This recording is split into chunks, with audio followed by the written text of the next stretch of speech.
Back talking Safaricom, the price is 26.85. How much further up can it actually go? Whether it's on price appreciation or what's the extent of any other special dividend being paid to you as a shareholder over the next 12 months? Well, before we took a break, we were discussing Fuliza. Help us understand, where is Fuliza today? How much has been extended? And how does that value actually come back to Safaricom? All right. So reportedly, within the last 6 months from the inception of Fuliza, they've disbursed almost 81 billion. So that's in partnership, of course, with CBA Bank and KCB. What we are seeing is that this will drive, of course, M-Pesa revenues for Safaricom in 2 ways. Okay. First of all is the fee that's, of course, charged on the Fuliza transactions when you borrow the amount. And then the other way that we're looking at it is it's feeding into the other types of transactions, including the peer-to-peer and the Lipa na M-Pesa transactions. So that's also driving volume on those platforms. Okay, yeah. P2P. Yeah. What is the revenue split between KCB, CBA, and Safaricom? Because they're the ones who are actually pushing Yes. this Fuliza product. Right. So the split is 40-20. Okay. So Safaricom 40%, CBA 40%, and KCB gets 20%. 20%. Okay. Yeah, So Safaricom gets a huge chunk, and Yes. then also. Okay. So then you're saying also that another way that there is upside on this particular stock is really on M-Pesa. Mm-hmm. Do you get the sense that it's nearing its potential, or is there still a lot to be unearthed with regards to the value on M-Pesa? Well, I think there's still opportunity for it to grow. One, we need to look at the penetration numbers of M-Pesa. Currently, it's around, I would say, 70%. So that implies that 70% of all Safaricom customers are now using M-Pesa. So still means there's a 30% there that are not active. What are the 70% using M-Pesa for? Sorry? What are the 70% using M-Pesa for? Yeah, so mostly it's P2P transactions. Okay. Of course, that's usually the largest. And then also withdrawals. Withdrawals. Yeah. I think our graphics team can help us put up chart number 3 just to see the element of that. So it's withdrawals and payments. And payments. So then what's the additional user case for this particular users of the M-Pesa? Because that's 70% of what? 31 million. 31 million, Yeah. so about 22 million, 20 to 22 million users who are actively using this. So what else can they actually do with this opportunity as Safaricom? Right. So on the supply side, what they can do is when you're looking at the new business, that's the Lipa na M-Pesa, All right. is sort of increasing the merchants, the active merchants that can accept M-Pesa payments. Okay. And we've seen them being really aggressive on that. So that, of course, gives the opportunity for the user to pay via M-Pesa for their goods and services. And we've also seen them taking up partnerships with, global payments such as PayPal and the likes. So which also drives user cases on the platform. Oh, very interesting. So I think when you're saying on payments, this is business to business. This is the Lipa na M-Pesa, buy goods or pay bill and connecting to merchants. That presents the largest opportunity. Yes, and then the new opportunity that's actually coming is from savings and lending. Yes. So that's mobile lending, as well as just using your M-Shari statements to be able to extend credit. Exactly. How big can this pie actually grow to? Well, I think right now we've seen, in terms of mobile lending, it's actually a big thing in Kenya. Yes, it is. With the evolution, with the coming up of the Talas and the all, and the branch and all these guys.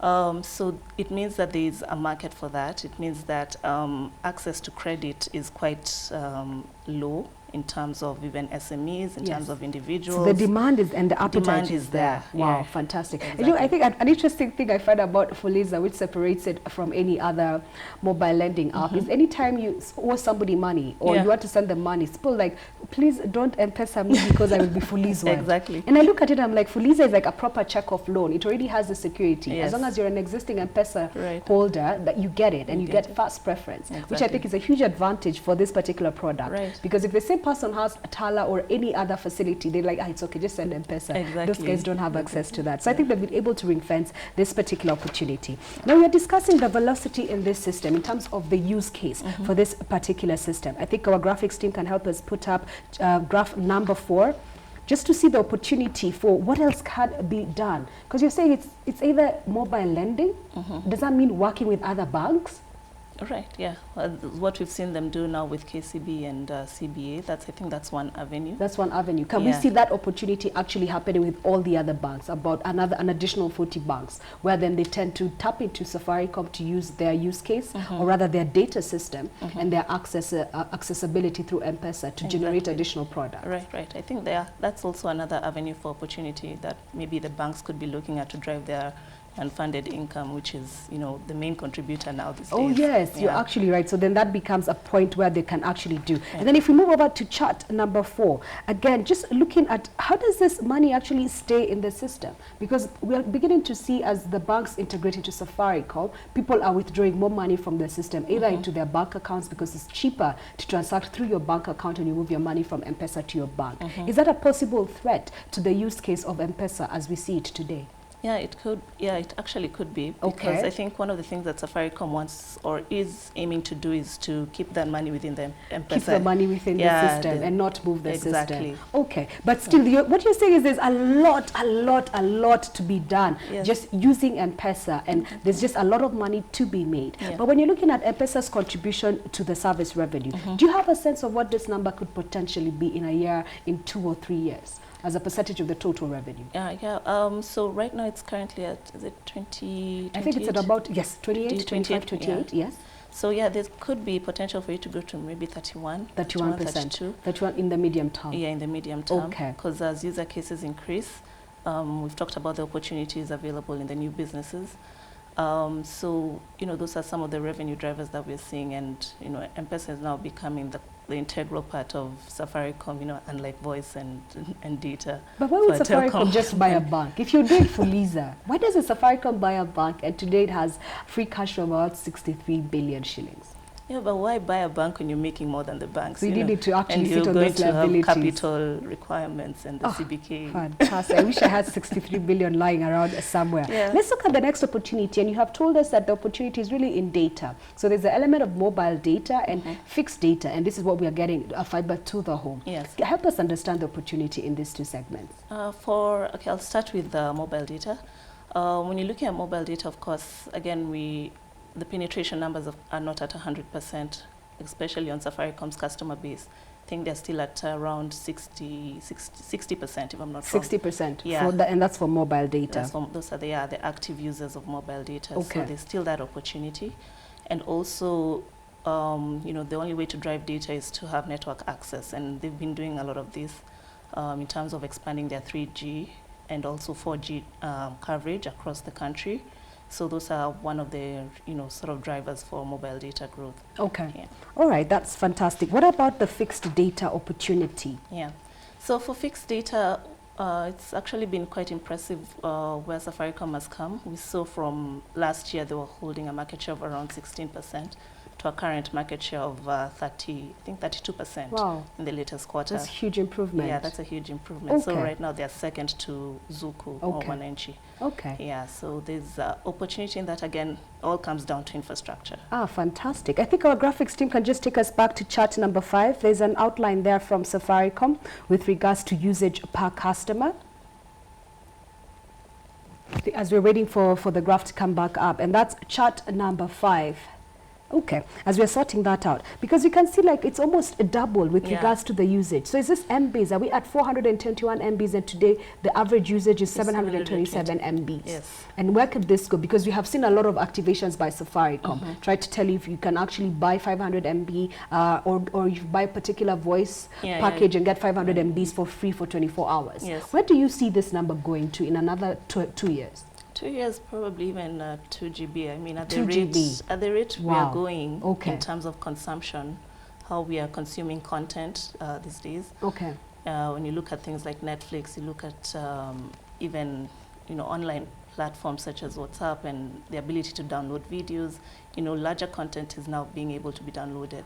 Oh, so that will drive, of course, the the usage. Okay, but then I think I understand now what you were saying earlier. The threat on this particular business line is there's a lot to be done with regards to driving volume. Yes. But then Telkom and Airtel, that particular merged entity could threaten the pricing. Because if you actually look at the same graph, the pricing with regards to the average revenue per user has actually remained more or less flat. 175 shillings per user. So then that could potentially remain flat. Right. Okay, fantastic. Let's go to the final thing about the financials that we're looking at. So today this company has 64 billion in regards to cash flow. Are they using this to extend it as Fuliza? What else are they doing with this beyond Fuliza and building on their infrastructure to be able to generate revenue? And in other words, the last reported figures we saw were 14% growth in profit after tax. Is it sustainable? Can it actually get better over the next 2 to 3 years? I think 14% was quite good. I mean, it was really good for Safaricom, considering how mobile data grew. It was quite flat on a year-to-year basis, but that was now mostly driven by M-Pesa revenues. But below the revenue line, of course, we saw a lot of cost optimization and cutting back on operating expenses, or just keeping them. I mean, keeping the growth. So operational expenses are okay. Yes. And they're focusing on generating revenue. So 14% could be something that we see at least for this particular financial year and the next year.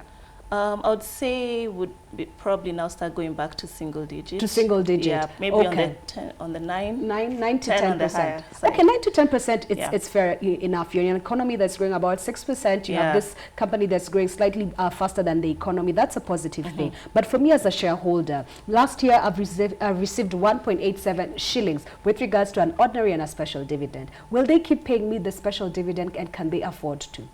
No, I don't think for this. Maybe, I don't think for the next 2 years, no. No? Because, of course, the special dividend has taken cash out of their books. Yes. But if they keep the same momentum, let's say even at 7-8% growth over the next 2-3 years, then there is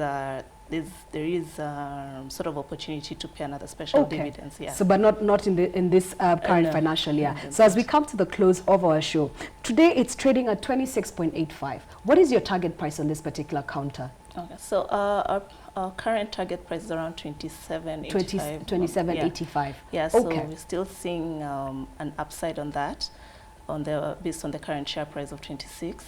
But we're yet to do a valuation update on that. And we'll come back and chat on the new valuation that we put out. Okay, we look forward to that. Yeah. So at 26.85, there's still a lot of value to be unearthed by this particular counter, and that's Safaricom. And as Maureen has told us, there's value with regards to the M-Pesa use case as well as the data. I think the risk that we've been able to identify is largely related to the post-merger of Telkom and Airtel, and this could potentially affect data, but not necessarily the other key revenue lines. So we still think at 26.85 it offers a very interesting opportunity to look at this particular counter and see where you can be able to make money for the next 12 months.